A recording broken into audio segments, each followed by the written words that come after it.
बाकी मोदी जी के लिए शुभकामनाएं। उन्होंने देश की मिट्टी, देश की पूरी जो अस्मिता थी उसको मिट्टी में मिलाया। पाकिस्तान इतना तो अच्छा देश नहीं है कि आप पे अटैक नहीं करेगा। एक गोली चलाओगे 4 उधर से मारेगा।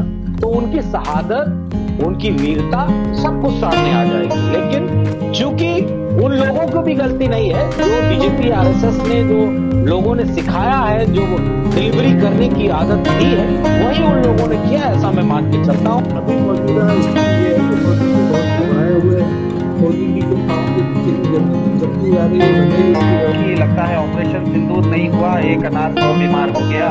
इस पूरे मैटर पे पूरे दुनिया में फूट हुई है भारत। ये बात कहने में मुझे कोई संकोच नहीं।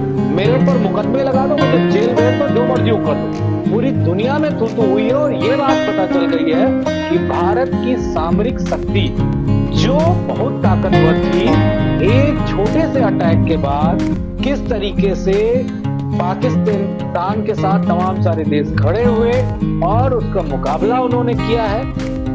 मेरे हाथ में AK-47 हो और हृदय मेरा इतना बड़ा होगा, मेरी वीरता इतनी बड़ी होगी, तो उस AK-47 का